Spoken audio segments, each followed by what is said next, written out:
Matthieu, chapitre 2.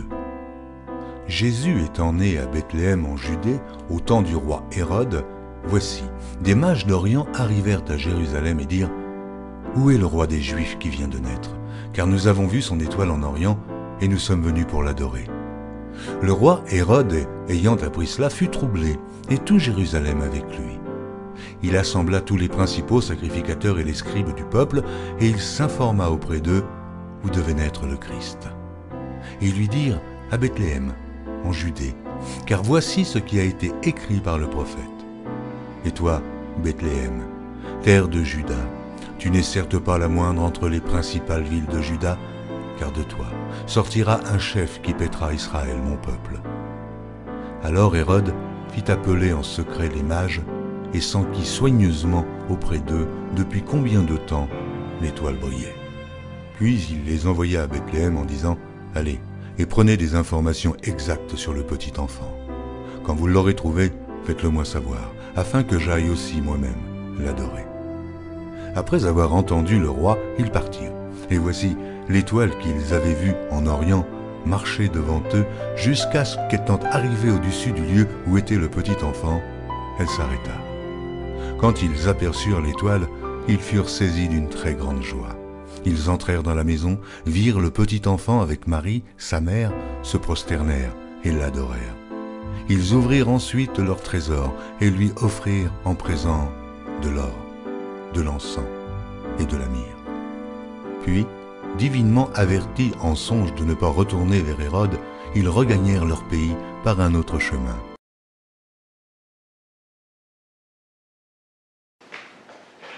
Eh bien, Seigneur Jésus, toi qui avais tout, qui était au ciel, entouré de ton Père, de tes anges, qui étaient servis par les multitudes, tu as tout laissé pour venir sur la terre. Tu as tout laissé pour venir comme un bébé, pour vivre sur la terre, pour vivre comme nous pendant 30 ans, pour ensuite parler de ce qui nous attendait, de l'éternité. Tu as également souffert pour nous, et la moindre des choses que nous pouvons faire ce matin, c'est d'être attentifs à ta parole. Alors que nous approchons ce texte qui nous est peut-être si familier, puisses-tu ouvrir les yeux et les oreilles, non seulement de notre cerveau, mais également de notre cœur, afin que nous puissions comprendre ce que tu essayes de nous dire ce matin. Au nom de Jésus, nous te faisons cette prière. Amen.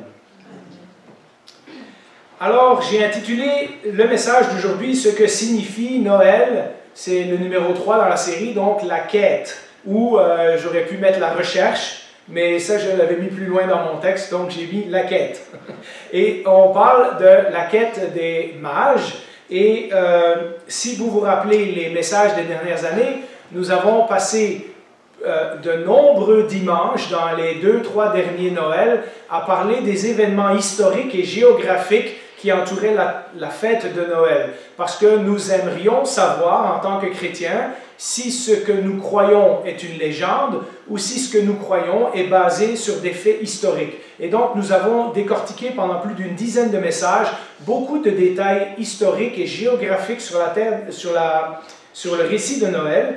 Mais aujourd'hui et dans les prochains messages, j'aimerais vous amener sur le côté spirituel, parce que au travers des détails, au travers des textes que Stéphane nous a lus en introduction, au travers des chants que nous avons chantés, qui sont parfois pas tout à fait théologiquement corrects, mais nous on connaît l'histoire, donc on va pouvoir corriger dans notre tête les petites erreurs qu'il pourrait y avoir dans certains de nos chants. Au travers de tout cela, il y a des attitudes qui nous sont révélées. Il y a des actions, il y a des réactions de la part des gens. Si nous avons la chance, dans un autre message, nous parlerons de la réaction d'Hérode, par exemple, ou nous parlerons de la réaction de Marie. Mais aujourd'hui, j'aurais aimé parler de la réaction des mages. Parce qu'il y a des détails spirituels là qui sont encore valables pour nous aujourd'hui. L'attitude qu'ils ont eue peut nous servir d'exemple encore aujourd'hui. Et donc, quand nous continuons dans notre histoire de Matthieu, puisqu'on avait fini le chapitre 1 et qu'on est rendu au chapitre 2, eh bien, nous constatons que les prochains acteurs dans cette histoire de Noël sont les mages. Je vais pas vous faire tout le détail des messages précédents, je vous renverrai à ça, mais entamons le premier paragraphe que j'ai intitulé « La recherche ».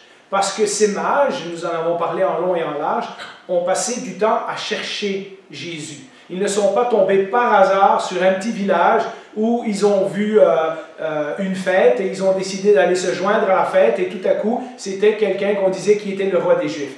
Ces mages ont fait une longue recherche pour trouver ce bébé Jésus. Nous en avons parlé dans les Noëls passés et je vous invite à réécouter ces messages. Les mages, en gros, ce n'est pas des rois et ils ne sont pas trois. Hein. Je vous renvoie au message précédent. Ça, c'est notre tradition qui a développé ça. Ils sont probablement plus que trois. Ce sont des gens de savants, donc des gens qui étudiaient les étoiles, des astronomes, on pourrait dire, qui viennent de l'Empire perse, de Babylone, dans ces coins-là, de l'Est en tout cas, de l'Orient. Et en étant astronomes, ils sont aussi astrologues. Parce qu'à cette époque-là, on pensait que le mouvement des étoiles, le mouvement des planètes, etc., avait une influence sur la vie sur la Terre. Donc, ce sont des gens qui sont habitués à lire et à détecter les signes dans le ciel, notamment pour les rois et pour les puissants de ce monde. Et donc, ce sont des gens qui sont venus de l'Orient, qui sont venus de loin. Et le récit de Matthieu commence au chapitre 2, au versets 1 et 2, et cette histoire commence ainsi. Jésus naquit à Bethléem en Judée, à l'époque du roi Hérode. Tous des détails historiques qu'on a pu vérifier dans les années précédentes. Or, des mages venus d'Orient arrivèrent à Jérusalem et dirent « Où est le roi des Juifs qui vient de naître? En effet, nous avons vu son étoile en Orient, et nous sommes venus pour l'adorer. » Et donc, dans ce texte, nous voyons qu'ils ont suivi une étoile. Donc, c'était leur travail, c'était leur domaine de recherche, les étoiles, les mouvements des planètes dans le ciel, etc. Et donc, c'est un peu normal, on pourrait croire que c'est un peu normal qu'ils ont été guidés à Jérusalem par une étoile. Pendant leur étude du ciel, et ça doit dater déjà probablement un petit moment, parce que quand nous faisons la chronologie, une fois qu'Hérode a rencontré les mages, il fait tuer tous les bébés qui ont moins que 2 ans. Donc selon lui, cette étoile est apparue il y a déjà un petit bout de temps. Hein, les mages ont fait un long voyage, etc. Dans leur étude du ciel, ils ont vu cette étoile qu'ils n'avaient pas vue avant, cette étoile qui pointe à un événement particulier. C'est un signe pour eux, c'est un signe astrologique, un signe probablement qui est relié à un roi ou à un prince, mais cette étoile, d'après ce qu'ils disent, hein, où est le roi des Juifs, cette étoile leur a annoncé un événement très particulier, un événement hors du commun. Ces gens ont probablement eu accès aux Écritures juives, à l'Ancien Testament. Vous savez que lorsque Israël a été exilé en Babylone, ils ont amené évidemment leur foi juive en Babylone avec eux. Et lorsque le roi Cyrus, 70 ans plus tard, leur a donné la permission de retourner à Jérusalem pour rebâtir la ville et rebâtir le temple, il y a une communauté qui s'était installée à Babylone depuis 70 ans et qui a décidé qu'elle restait là-bas. Et donc c'est dans la communauté juive en Orient que se sont développés des concepts comme la synagogue, les commentaires des Écritures. C'est là qu'on a commencé à recopier les Écritures. Avant, il y avait un rouleau de la loi qui était en général au temple, qui était dédié aux prêtres ou aux rois. Maintenant, les gens avaient des copies, les gens avaient des commentaires de la loi, etc. Donc, la vie religieuse juive en Babylone a été très active. C'est à Babylone également que vous vous rappellerez qu'on a l'histoire de Daniel et de ses amis. Daniel et ses amis qui sont morts en Babylone, qui ne sont pas retournés à Jérusalem. Et le livre de Daniel a été écrit là-bas. Et dans le livre de Daniel, il y a des prophéties concernant ce qui va suivre l'empire de Nebuchadnezzar, des prophéties qui nous amènent à la naissance de Jésus. Et donc on peut imaginer qu'en étant des savants, ils ont accès à ces écritures-là. Ils ont lu peut-être la promesse que Stéphane nous a lue en introduction, hein, un astre sortira de Jacob. Ils ont peut-être eu accès à d'autres livres de l'Ancien Testament. Il y a un certain nombre de textes dans l'Ancien Testament qui pointent à la naissance de Jésus. Mais ce qu'ils savent, c'est qu'ils cherchent quelqu'un en particulier, le roi des Juifs. Et si vous remarquez, ils vont voir Hérode et ils disent pas « Salut, roi des Juifs », ils disent « Où est le roi des Juifs qui vient de naître ?» Donc pour eux, Hérode n'est certainement pas ce roi-là. Il doit y avoir un autre roi, un autre personnage important qu'ils ont déduit qui devait être né à ce moment-là. Ils ont accès aux Écritures et c'est comme ça qu'ils ont fait leur recherche, puisqu'on parle de recherche. Ils ont été guidés par l'astre, oui, mais ils doivent savoir qu'il est question du roi des Juifs, puisqu'ils savent que c'est en Israël qu'ils doivent aller chercher ce roi-là. Ils n'ont pas jeté des dés, ils n'ont pas fait de magie, ils n'ont pas fait de la divination comme Nostradamus ou comme les diseuses de Bonaventure, etc. Ce sont des gens qui ont étudié, ils ont essayé de comprendre, ils ont cherché pendant longtemps. Et dans leurs études, ils ont conclu que cette étoile particulière était associée à quelqu'un de particulier, le roi des Juifs. Pas un roi parmi les Juifs, pas un roi parmi les autres, mais le roi des Juifs. Donc probablement ils sous-entendent le roi des Juifs qui sera le Messie, celui qui était annoncé dans les prophètes de l'Ancien Testament. On peut imaginer aussi, d'après la chronologie d'Hérode, que c'est une recherche qui a duré longtemps. Leur voyage de Babylone a pris probablement quelques mois, mais leur recherche a commencé bien avant, puisqu'ils ont remarqué cette étoile. Et ils n'ont pas tout de suite sauté à la conclusion que ça, c'est l'étoile qui est mentionnée dans le livre de Nombres. Ils ont dû chercher dans les textes. Ils ont dû faire des mois et des mois de recherche. D'ailleurs, quand ils arrivent, là encore, dans notre tradition, on voit souvent les bergers et les mages dans les tables en même temps. On le voit même parfois dans certains de nos chants de Noël. Mais les mages se sont présentés dans une maison. Donc, il y a déjà plusieurs mois que Jésus est sorti de l'étable et que maintenant, il vit dans une maison à l'intérieur. Et donc, ils sont arrivés plusieurs mois après la naissance de Jésus. Quand ils arrivent, l'épisode des bergers est donc passé et Marie et Joseph se sont installés à Bethléem. On figure que de Babylone, c'était un voyage d'à peu près 1000 km.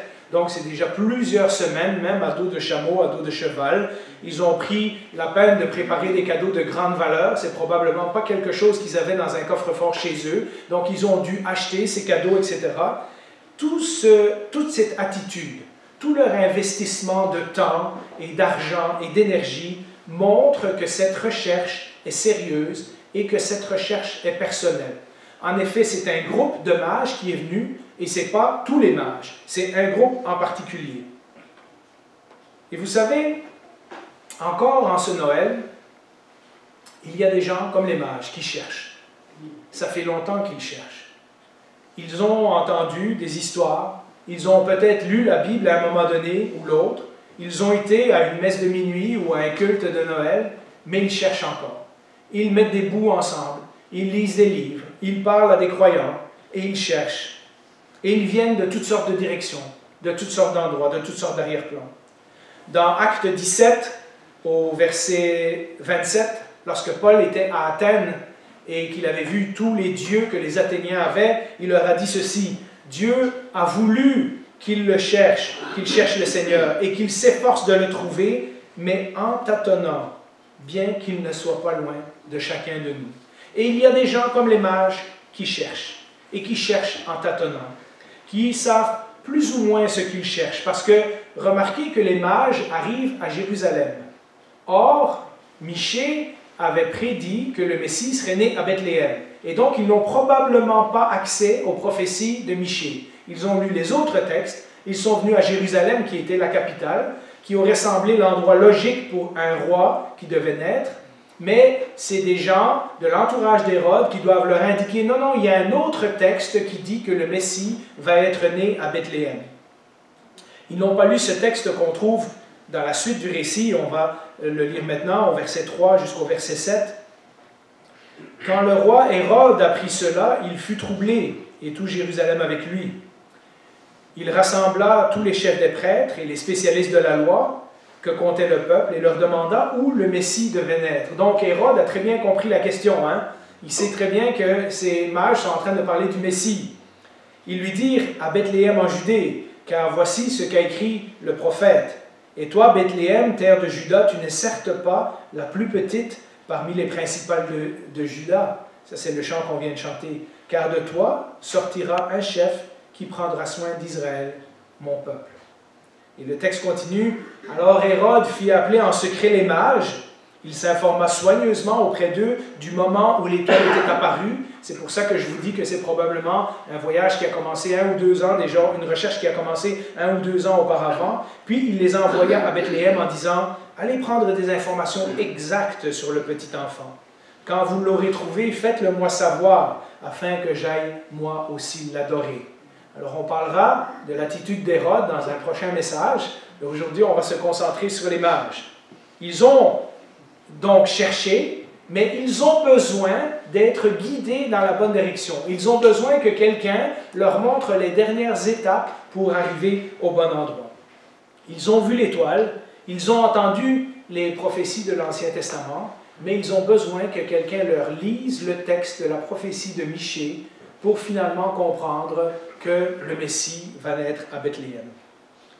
Eh bien, mes amis, nous avons tous autour de nous des gens qui cherchent, des gens qui sont intéressés aux choses de la religion, des gens qui sont intéressés à Dieu, des gens qui peut-être nous posent la question pourquoi on est allé au culte un lundi matin au lieu d'aller à Boxing Day, hein? Des gens qui nous voient sortir de chez nous tous les dimanches matins, et on a des gens dans notre famille, des enfants, des petits-enfants, des cousins, des oncles, des tantes qui cherchent.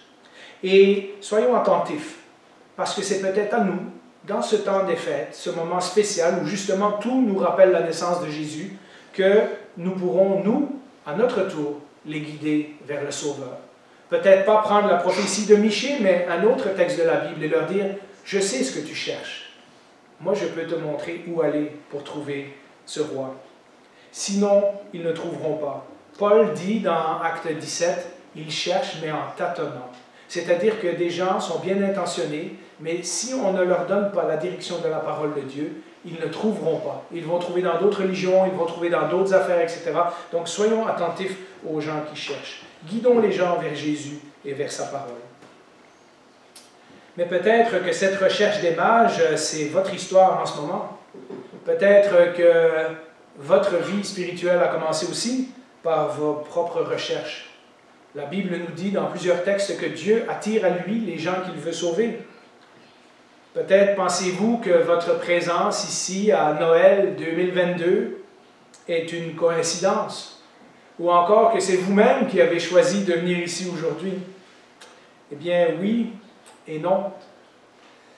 Vous êtes-vous déjà demandé pourquoi de tous ces gens qui vous entourent, vous êtes la personne qui est venue ici aujourd'hui? Pourquoi peut-être vous êtes la personne qui depuis un jeune âge cherche à savoir qui est Jésus, qu'est-ce que c'est cette histoire de Bible, de christianisme, pourquoi on parle que Jésus est né dans une crèche et qu'il est mort sur une croix, etc. Pourquoi ça vous intéresse vous et pas les autres de votre entourage? Pourquoi êtes-vous ici aujourd'hui? Pourquoi vous êtes intrigué par l'existence de Dieu? Pourquoi vous vous posez la question à savoir, est-ce qu'il y a quelque chose après cette vie? Dieu attire à lui ceux qu'il veut sauver. Ce n'est pas un hasard. Votre recherche, si vous cherchez, votre recherche vous a conduit ici, aujourd'hui, devant un petit bébé qui est né il y a 2000 ans en Judée. Et ce petit bébé est né pour sauver le monde, mais il est né pour vous sauver également. Et puis, pour nous qui sommes chrétiens depuis longtemps, eh bien, toute cette histoire est un excellent rappel de notre propre recherche, de notre propre cheminement spirituel, de comment le Seigneur nous a conduits à lui. Je suis sûr qu'en entendant les témoignages de chacun, il y aurait une variété extraordinaire de moyens que Dieu a utilisés pour nous attirer à lui. Certains d'entre nous ont eu des parents chrétiens et ont entendu ces histoires depuis petit. D'autres ont reçu une brochure, une Bible. D'autres ont vu une émission de télévision. Je sais que notre sœur Claudette me partageait qu'elle avait vu Billy Graham à la télévision. Et les gens sont attirés à Christ de toutes sortes de façons. D'autres avaient un ami chrétien qui les a invités à une fête. Ça, c'était le témoignage de Marina. D'autres savaient toujours qu'il y avait quelque chose et vous avez cherché. Et un jour, vous avez peut-être ouvert la Bible, vous êtes entré dans une église. Vous savez comment vous êtes arrivé au point où vous êtes aujourd'hui. Vous savez comment le Seigneur vous a attiré à lui. Mais c'est une réflexion aussi pour nous, qui sommes chrétiens depuis tellement longtemps, de réfléchir de nouveau et encore, pourquoi nous fêtons Noël? Avons-nous hâte, le 26 décembre, de remettre Noël et le culte de Noël et les chants de Noël dans une boîte avec le reste des décorations et les emballages que nous avons récupérés des fêtes et les restants de la nourriture et de remettre ça dans une garde-robe jusqu'à l'année prochaine? Avons-nous hâte de passer à autre chose, dire « j'en ai bien profité, j'ai été à l'église, j'ai écouté le message, j'ai fait mon petit devoir, maintenant on remballe tout ça et on revient l'année prochaine ». Nous avons lu rapidement le texte de Noël et nous nous sommes dit « ah, je le connais, je l'ai déjà entendu tellement de fois ». Maintenant nous avons hâte de retourner aux vraies affaires. Examinons-nous et regardons ce que nous cherchons en cette période. Nous pouvons avoir trouvé Christ il y a très longtemps et pourtant maintenant être en recherche pour quelque chose qui n'est pas Christ. Et Christ va nous attirer à lui de nouveau. Ce que nous cherchons, c'est Pascal, je pense, qui a dit il y a dans notre cœur un vide en forme de Dieu et il ne peut être rempli que par Dieu. Si nous cherchons encore autre chose que ce bébé dans une crèche, alors même nous qui nous disons chrétiens depuis longtemps, prenons quelques heures, quelques journées à nous examiner dans ce temps des fêtes et dire « Seigneur, après quoi je cours? Pourquoi est-ce que tout ce que tu m'as donné, ce n'est pas satisfaisant? Pourquoi je cherche encore autre chose? » Et le Seigneur nous montrera ce qu'il y a dans notre cœur. Cherchons-nous à mieux connaître Jésus dans cette période de Noël, à mieux saisir ce que sa venue signifie pour nous, mais aussi pour le reste du monde? Posons-nous les bonnes questions. Comme les mages, c'est quoi ma recherche en ce Noël? Avec la recherche vient une autre attitude. Lorsque les mages ont trouvé, le texte nous dit qu'ils ont été remplis d'une grande joie. Et j'aimerais pendant quelque temps m'arrêter sur la joie de Noël. Avec cette nouvelle information que les mages ont reçue de la part des chefs religieux et de la part d'Hérode, les mages se mettent en direction de Bethléem. Nous lisons ça au verset 9 et 10. Après avoir entendu le roi, ils partirent. L'étoile qu'ils avaient vue en Orient allait devant eux jusqu'au moment où, arrivée au-dessus de l'endroit où était le petit enfant, elle s'arrêta. Quand ils aperçurent l'étoile, ils furent remplis d'une très grande joie. Alors le texte peut nous laisser supposer qu'ils ont été contents de voir l'étoile. En fait, ils ont été contents de voir l'étoile parce que l'étoile les a conduits au bon endroit. Et on verra la semaine prochaine dans leur attitude d'adoration comment ils ont réagi à l'événement. Mais Matthieu insiste qu'ils furent remplis d'une très grande joie. Peut-être l'étoile avait disparu pendant un moment. Peut-être que pour arriver jusqu'à Jérusalem, ils avaient suivi ce qu'ils avaient étudié dans les Écritures, etc. Et le texte nous dit que lorsqu'ils ont quitté Hérode, l'étoile est là de nouveau et les conduit à l'enfant ou le bébé. C'est une confirmation qu'ils sont en train de chercher la bonne personne, le roi des Juifs, qu'ils sont au bon endroit et que Dieu continue à les guider dans leur recherche. Leur intention est vraiment honnête. La joie qu'ils ressentent montre qu'ils sont honnêtes. Pourtant, le voyage a été long. Je vous l'ai dit, de Babylone jusque-là, c'est peut-être 1000 km. Et c'est 1000 km à dos de chameau dans le désert, donc on parle de dizaines et de dizaines de jours, peut-être 30-40 jours, etc. Et peut-être qu'ils ont trouvé l'accueil d'Hérode un peu bizarre. Ce gars qui est au pouvoir à Jérusalem, qui peut faire venir tous les chefs des prêtres et tous les chefs de la loi, qui discute de la prophétie, mais qui lui-même ne va pas voir si le Messie est véritablement né. Puis Bethléem, c'est pas Jérusalem. Bethléem, c'est Saint-Constant. Jérusalem, c'est Montréal. Alors, vous voyez, tout à coup, ils se retrouvent dans un petit village, pas très intéressant. Ils vont dans une petite maison. Marie et Joseph ont eu aussi des mois difficiles, le recensement, Joseph qui doit tout laisser à Nazareth, s'en aller à Bethléem, Marie qui est enceinte, les gens qui se sont peut-être moqués de Marie parce qu'elle était enceinte et de Joseph certainement, un voyage difficile, une jeune femme enceinte, le recensement obligatoire, les incompréhensions, l'accouchement qui n'a pas été facile aussi, le fait que le bébé est né dans une étable parce qu'il n'y avait pas de place dans la maison, etc., etc. Vous imaginez, j'entendais ce pasteur dire un peu à la rigolade, mais vous imaginez ces mages qui parlent à leur épouse et qui disent « Chérie, je dois partir. » « Ah oui, pour combien de temps? 40, 60 jours? Hein? Ben, c'est un voyage d'affaires ou... non, j'ai vu une étoile, puis il faut que... ça m'indique quelque chose, il faut que je la suive. Hein, tu étais encore en train de lire ces vieilles prophéties, je t'avais dit d'arrêter de lire Daniel et ces choses-là. Et puis, oui, mais chérie, on part toute une gang, là, puis on s'en va là, on est convaincus de ce qu'on cherche. On ne sait pas pourquoi ces mages-là et pas d'autres. Peut-être certains sont restés là-bas en entendant leurs nouvelles, mais peut-être certains se sont aussi moqués de leur départ. Vous savez, tous ces gens qui vont aussi pour le recensement, qui n'ont même aucune idée que le Messie est né dans l'étable, pas loin d'eux. Ces bergers qui ont vu les anges, oui, mais ça, c'est les bergers. Ce n'est pas tout le monde qui a vu le Messie. Tous ces gens, comme Hérode et sa troupe, sont tous restés à Jérusalem. Ils ne sont pas venus adorer Jésus. Et donc, on peut imaginer que c'est un Noël un petit peu paradoxal. Le texte qu'on a lu tantôt nous disait que Marie repassait ces choses dans son cœur et qu'elle était émerveillée. Mais ça, c'était Marie. Il y a beaucoup de gens qui sont totalement pas au courant que le Messie est né ce soir. Et ces mages, eux, ont l'infime privilège d'avoir une étoile qui les guide pour correspondre au texte que Michée a dit, hein, cette étoile qui les guide jusqu'au lieu où le Messie est né. Et on peut comprendre leur grande joie, malgré les circonstances difficiles du voyage et tout ça. Pour nous aussi, nous pouvons considérer nos circonstances en ce Noël peut-être pas très réjouissantes. Certains d'entre nous ont perdu des êtres chers, justement à la période de Noël, et c'est dans le temps des fêtes qu'on ressent le plus leur absence. Pour d'autres, nous faisons place à la solitude.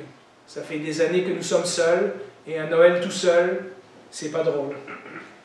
Pour d'autres, c'est l'anxiété, la dépression, l'inquiétude, parce que bien qu'on fête Noël, il y a des gens qui ont des difficultés d'argent, il y a des gens qui ont des difficultés avec leur emploi, il y a des gens qui vivent dans des pays où c'est la guerre présentement. Nous sommes bénis d'être ici ce matin. Mais pour beaucoup, les circonstances de Noël, de ce Noël 2022, ne sont pas plus réjouissantes qu'elles l'étaient pour Marie et Joseph et pour les mages à cette époque-là. Pour certains, les cadeaux sont un peu obligés, puis on va à des fêtes où on parle à des gens qu'on n'a pas vraiment envie de voir et on se force un peu. Hein, ce n'est pas le plus réjouissant des Noëls.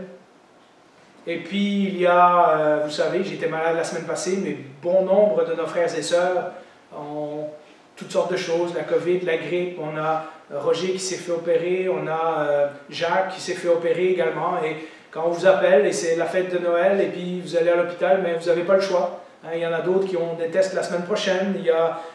On peut beaucoup se focusser sur nos circonstances et dire, ben, j'ai pas envie de fêter Noël, je ne me sens pas dans la joie de Noël. Pour ceux d'entre vous qui suivent l'étude de Philippiens avec moi, on a justement étudié récemment que la joie ne dépend pas des circonstances. La joie dépend de où sont fixés nos yeux. Et donc, si nos circonstances en ce Noël ne sont pas drôles, le texte nous invite à faire comme les mages. Malgré toutes les difficultés du voyage, malgré toutes les moqueries, malgré la fatigue, malgré les soupçons d'Hérode, etc., lorsqu'ils ont vu l'étoile, ils se sont réjouis. Pourquoi ? Parce qu'ils ont fixé leurs yeux sur Jésus. Ils ont fixé leurs yeux sur cet enfant que l'étoile annonçait. Nous avons une possibilité, si nos vies vont mal aujourd'hui, de quand même expérimenter la joie de Noël. Comme je l'ai dit dans l'étude, le contraire de la joie, ce n'est pas la tristesse. On peut être triste et joyeux en même temps. Le contraire de la joie, c'est l'insatisfaction, parce qu'on ne peut pas être insatisfait et joyeux en même temps. Une façon de surmonter toutes ces choses qui nous enlèvent la joie en ce temps de Noël, c'est de repenser au vrai sens de Noël et de fixer nos regards sur Jésus. Nous rappeler que lui aussi, ses circonstances n'ont pas été drôles. Quelque temps auparavant, il était au ciel, entouré de ses anges, dans un monde parfait, avec son Père qui l'aimait, il était servi, il régnait, il était dans sa gloire, et puis là, il se retrouve dans le ventre d'une femme, et là, il se retrouve un bébé dans une crèche, et là, il va devoir apprendre ce que c'est un être humain, grandir comme nous, connaître toutes les mêmes difficultés que nous, etc. pour lui non plus, ça n'a pas été facile. Et pourtant, il l'a fait pour nous. Il l'a fait afin qu'un jour, il puisse mourir sur une croix pour nous pardonner de nos péchés, ressusciter, aller au ciel nous préparer une place et revenir nous chercher à nouveau. Alors, si vous avez de l'anxiété, de la solitude, des difficultés, je sais que ça ne les enlèvera pas, mais au moins, fixez vos regards sur Jésus pendant ce temps des fêtes et vous trouverez la véritable joie de Noël malgré les circonstances. Alors, je vais conclure là pour aujourd'hui. Il y a deux autres choses que je garde pour la semaine prochaine sur les mages, mais on va conclure là aujourd'hui parce que ça fait quand même 10 versets. Et si vous voulez les relire chez vous, à votre rythme, et les étudier et repenser à ce qu'on a dit ce matin, ça serait une bonne chose. Comme on l'a dit, en conclusion, comme on l'a dit également dans notre épître aux Philippiens, et pour ceux qui veulent, la porte est ouverte, en janvier quand ça recommence, mardi et jeudi sur Zoom, on étudie Philippiens. On a vu que Paul et Silas étaient en prison lorsqu'ils ont fondé l'église de Philippe et qu'ils chantaient malgré qu'ils étaient en prison. Et donc, nous en avons conclu dans notre étude sur Philippiens que si nous avons Jésus, même si nos circonstances extérieures sont difficiles, nous avons quand même la joie. Alors que si nous avons tout, mais que nous n'avons pas Jésus, nous n'aurons pas la véritable joie.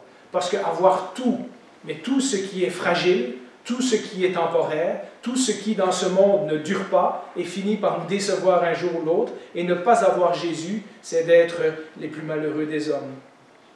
Alistair Begg disait dans un de ses messages, « Il n'y a rien que l'on peut trouver dans Noël ou en dehors de Noël, en parlant des magasins, puis des cadeaux, puis des soupers, tout ça, qui sera suffisant pour remplir le vide dans notre cœur. » Vous savez pourquoi? Parce que notre vide n'est pas un vide émotionnel, ce n'est pas un vide matériel, je n'ai pas assez d'argent, ce n'est pas un vide intellectuel, ce n'est pas un vide psychologique, mais c'est un vide spirituel.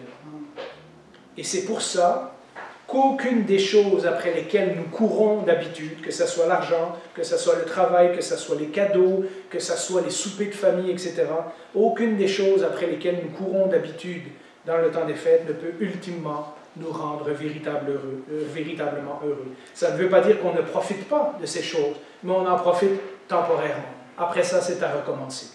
La seule chose qui peut totalement combler ce vide spirituel, c'est Jésus, et c'est Jésus dans ma vie, c'est Jésus dans ta vie. Même si vous n'avez rien et que vous avez Jésus, alors vous avez la véritable joie, celle de connaître Dieu, celle de savoir où vous allez passer l'éternité, avec qui vous allez passer l'éternité. Et ça, c'est le message de Noël. Je vous invite à prier.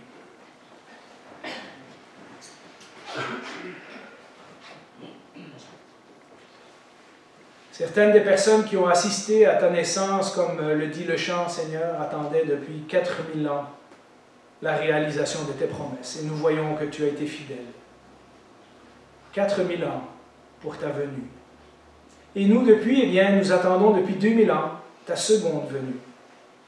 Cette venue où tu vas venir pour remettre le monde à l'endroit, pour réconforter et prendre avec toi ceux qui sont à toi, mais cette seconde venue où tu vas aussi demander des comptes à ceux qui t'ont rejeté. Seigneur, notre prière ce matin pour nos familles, pour ceux qui nous entourent, pour ceux que nous aimons, pour ceux à qui nous témoignons, c'est qu'aucun de nous ne soit laissé dehors de ton royaume. Nous te demandons un miracle en ce Noël, ce miracle que tu fais si souvent, ce miracle de sauver le pécheur. Ce miracle qui nous remplit de la joie de Noël, la même joie que tu as dit que lorsqu'un pécheur se repent, les anges dans le ciel se réjouissent. Nous aimerions peut-être beaucoup de choses en ce Noël, mais nous prions pour que les gens qui nous entourent, les gens qui entendent ce message, puissent te connaître personnellement. Viens, Seigneur Jésus. Amen.